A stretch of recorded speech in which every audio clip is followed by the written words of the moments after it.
Good morning. I appreciate the opportunity to be here with everyone here today. Property reassessment and taking a hard look at everything tied to it is difficult, but it's important. It's important to get as right as we can for the people we all serve. Since taking office in January, I, along with my team, have worked tirelessly to understand, manage, communicate, and improve all facets and processes related to reassessment so we can best serve our constituents moving forward. Because of reassessment, these last 9 months have been the longest 9 years. 9 months. It's a joke. In all seriousness, this is critical work, and I am immensely proud of the good faith efforts carried out by my administration and all county employees whose lives have been consumed by this endeavor. In particular, New Castle County's divisions of assessment, finance, and treasury have been on the front lines since day one. Our front office staff field an average of 120 calls per day about reassessment. And during the past 2 months alone, members of our finance and constituent services team have attended over 40 community gatherings, including events hosted by many of you sitting here today. Our common goal and singular focus has and will continue to be to help New Castle County residents understand and get through this very complex situation we find ourselves trying to navigate. I know my counterparts in Kent and Sussex counties would say the same, and all three of us are deeply proud of our teams and their dedication to helping their constituents. I am grateful to them and to everyone who has taken the time to not only understand the intricacies surrounding reassessments, but have also made the concerted effort to publicly communicate about reassessment, both fairly and factually. Words matter, and for those of you who have assisted in accurate messaging, I would like to share my sincere gratitude.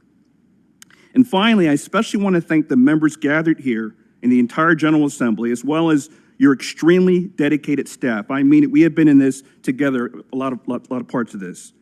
The emergency actions you have taken during this unparalleled time have provided much needed clarity, time, and flexibility to ease burdens felt internally in county government and by the residents of New Castle County. All of your efforts have been immensely helpful. Thank you for that. Thank you. Now, while I inherited this process at New Castle, this assessment process at New Castle County that was already quite far along, I made it my mission and my administration's mission for the rest of this process to be as manageable as possible for as many property owners as possible.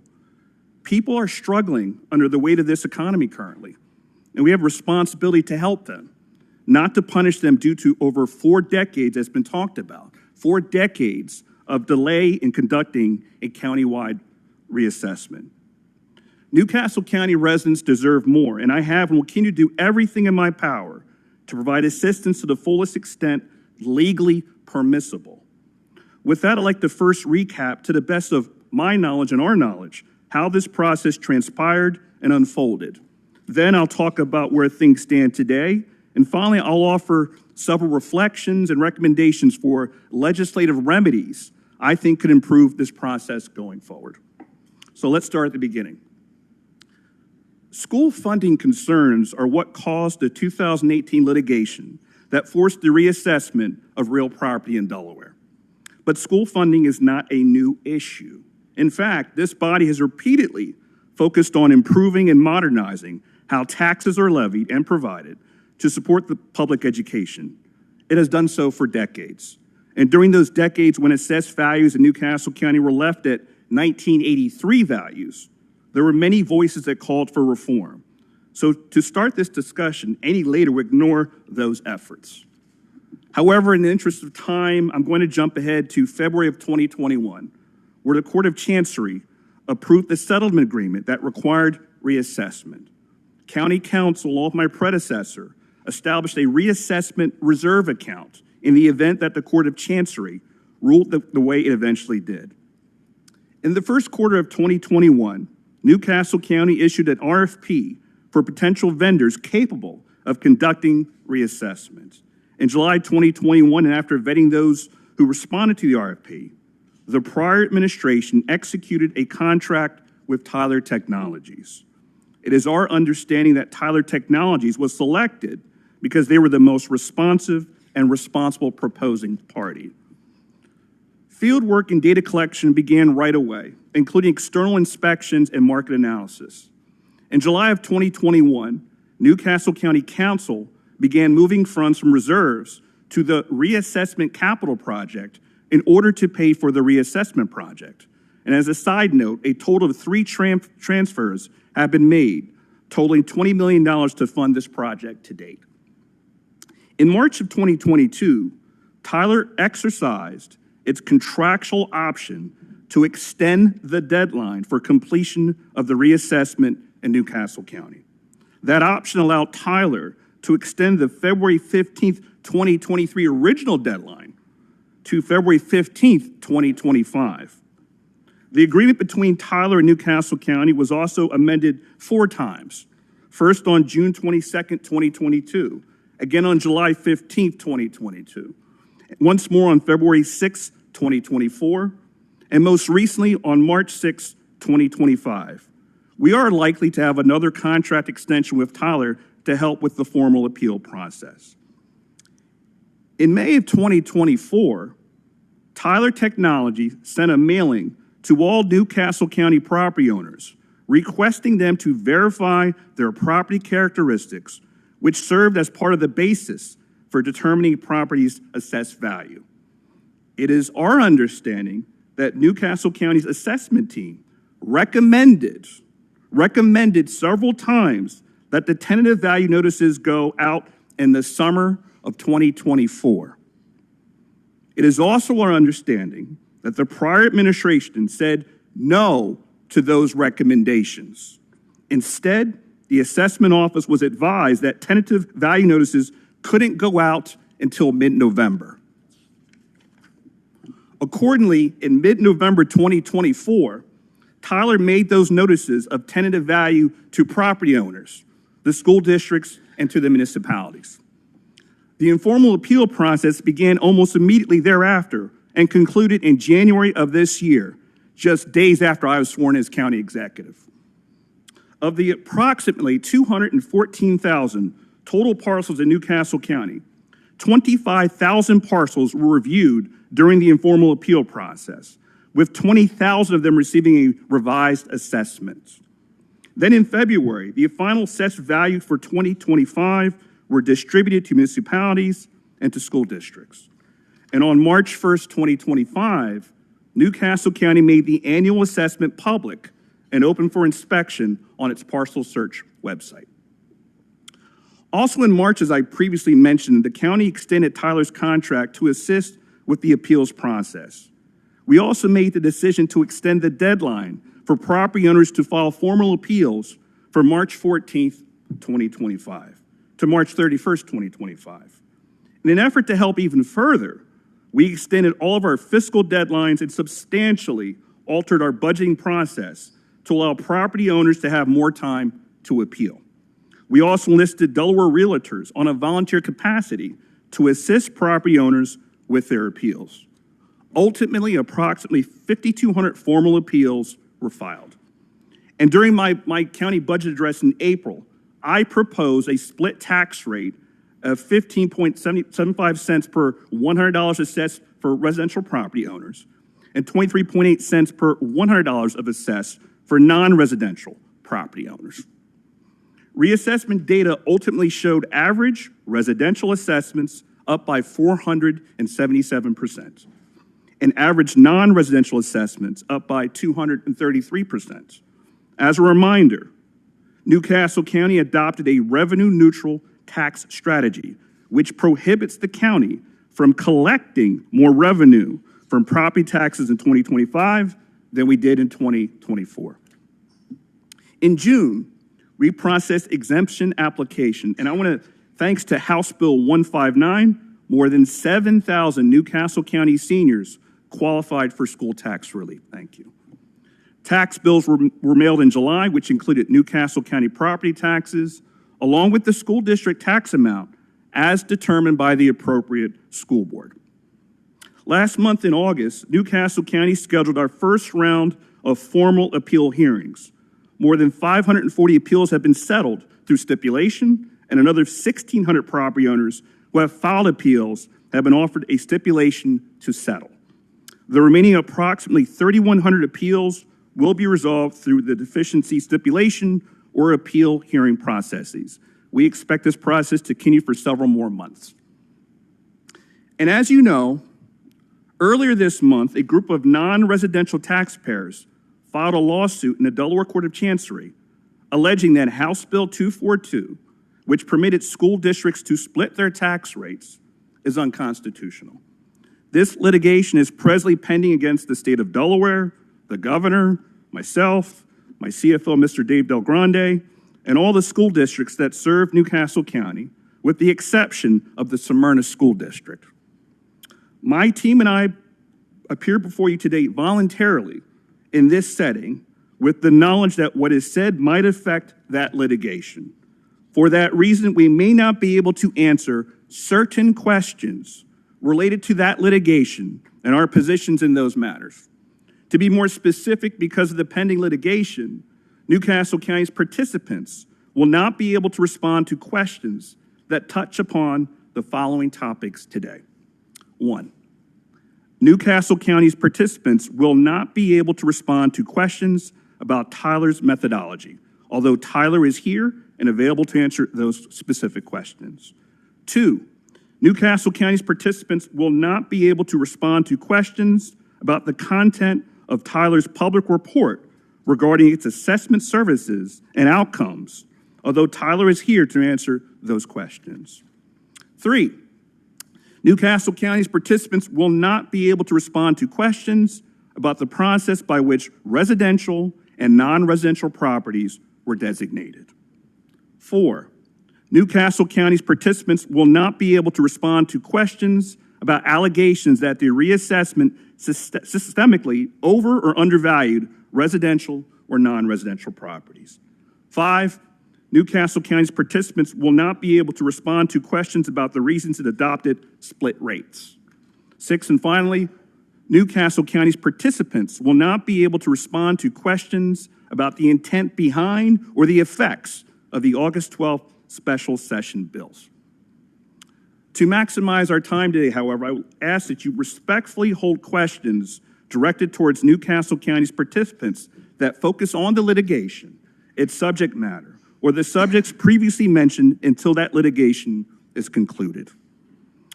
And before I move on to where things stand today, it's important that I discuss the city of Wilmington. I have deep personal ties to the city.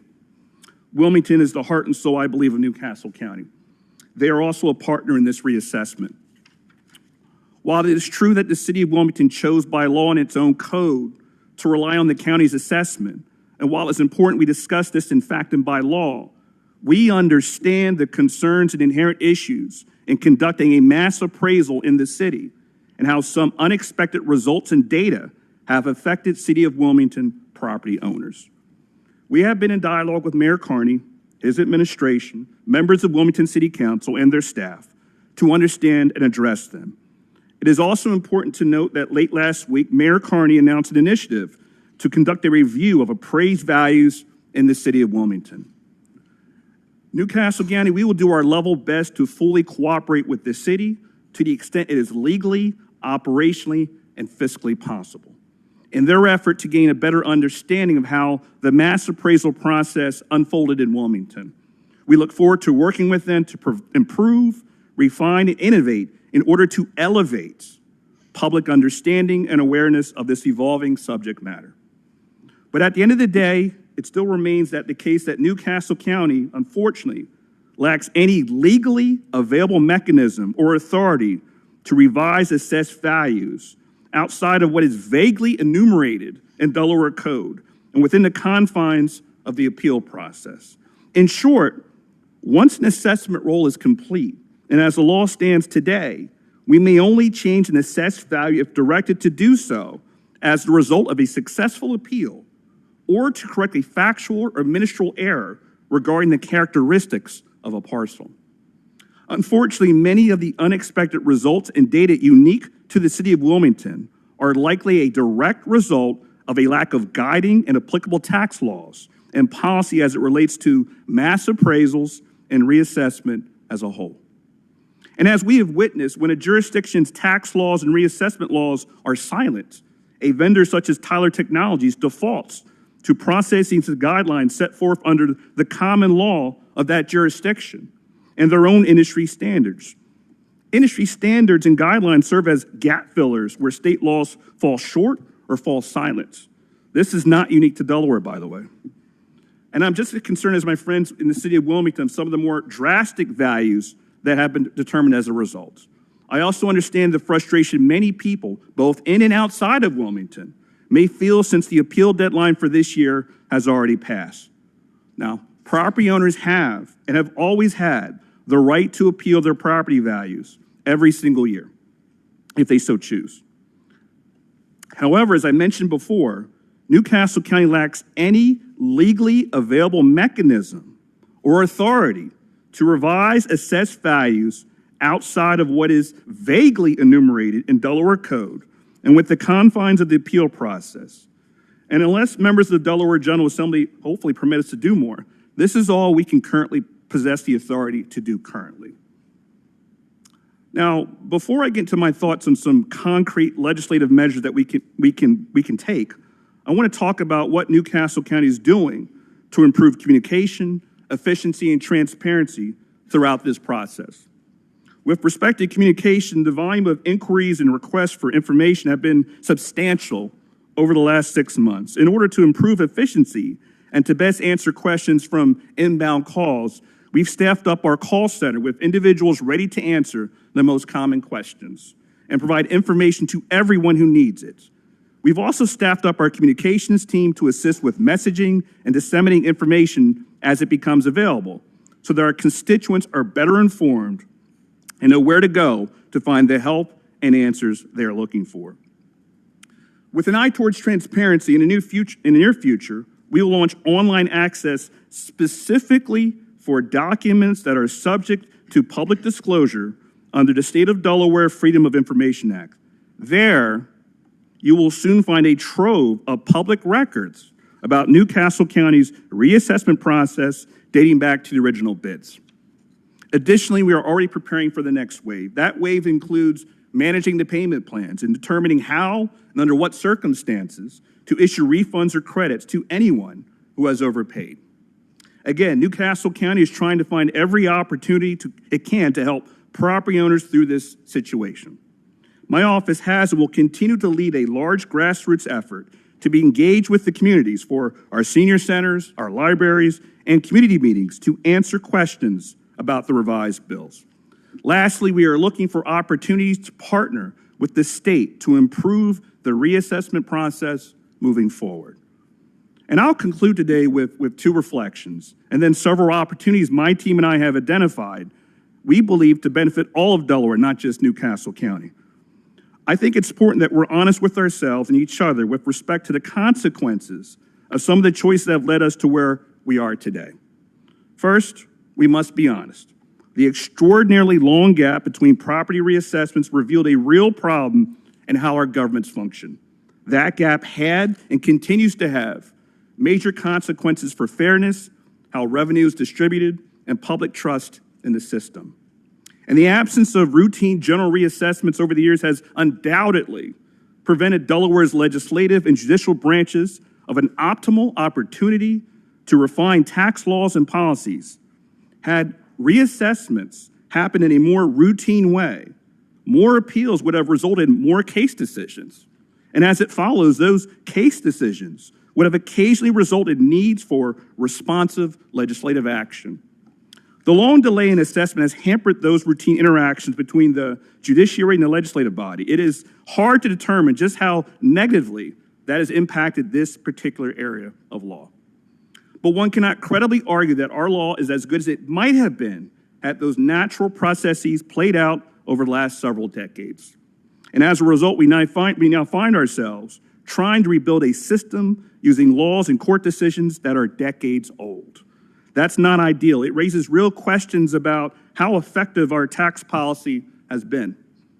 Still, I believe we're in the right place now to focus on reform and get it right moving forward. I believe that our collective efforts must be primarily focused on looking forward if we are to act in the best interest of the citizens of Delaware and New Castle County. Second, the requirement to reassess property in Delaware came from a court ruling that found the state's use of outdated property values was unconstitutional. However, the settlement agreement between Wilmington and New Castle County didn't spell out the details of how reassessment should be done. It simply pointed out to the county's RFP for hiring professional assessors. That settlement agreement is public, and a few things stand out when you read it. New Castle County's responsibilities ended once reassessment was completed. The agreement didn't ban or change the use of mass appraisal, a commonly used method to value property. In fact, the parties were aware that intended method was going to be used. And three, it accepted the existing legal definitions and methods for determining value, including interpretations of fair market value established by past court cases. Courts are good at resolving disputes, but looking forward, we're here to be a collaborative partner with legislative solutions for the benefit of everyone here today and for future generations to come. Overall, we must work to draft and pass laws that provide detailed and specific guidelines on how reassessments may be conducted. With that in mind, and not even scratching the surface of the level of minutia needed to address, for example, the City of Wilmington concerns, as well as taxing authority as it relates to the school districts, I offer 5 opportunities we've identified for legislation to improve this process going forward. First, and most importantly, we need to clearly define what fair market value is, as that term is used in Title IX of the Delaware Code, Section 8306. Presently, the common law of Delaware addresses fair market value, but I hope this body will look at those judicial interpretations. The second and third are related. This body could define error, as the term is used in Title IX of the Delaware Code, Section 8338, which says, to correct and assess value based on error. And as that term is used in Title IX of the Delaware Code, Section 8618, subsection A, which says to correct error in tax liability. New Castle County has the ability to correct errors and assess value apart from the appeals process, as well as the ability to correct errors in the actual tax imposed on real property owners. But the Delaware Code does not define what an error is. It should do so with clarity so that we are provided appropriate discretion to correct factual errors when they impact and assess value of real property or the amount of tax that a property owner owes. Fourth, we recommend the establishment of a joint task force that includes county representatives. Delaware has waited an extraordinarily long time to reassess property. A task force could investigate all the issues related to property assessment, particularly whether rolling appraisals are effective and efficient, whether and how Delaware can better classify categories of property for tax treatment, and whether our uniform law commission models we might look at to use here in Delaware. And finally, fifth, require that the State Department of Finance fund, procure, and execute a procurement services agreement with an assessment vendor. Tyler Technologies provided property assessment services to all 3 Delaware counties, but each retained those services separately. Delaware should consider a singular method to purchase assessment services statewide throughout the direction and control of the Office of Management and Budget Division of Government Support Services. This way, the most experienced procurement professionals can collaborate with state and county stakeholders to determine appropriate scope and statements of work and ensure consistency in approach, oversight, documentation, communication, and outcome. And once the state procures the services, this body can mandate that assessing entities only use these state-approved vendors and only according to those terms and conditions which state officials approve. With that, I'll reiterate my gratitude to the members of this committee and to the General Assembly for doing this work and for the opportunity to testify today. As shown in my remarks since being sworn in January, my team and I are eager to be part of the process that restores Delawareans' trust in the assessment process. My administration and the entire New Castle County team are determined to do everything we can to help and support our real property owners through this process. It is an honor and our responsibility. Thank you very much. Thank you.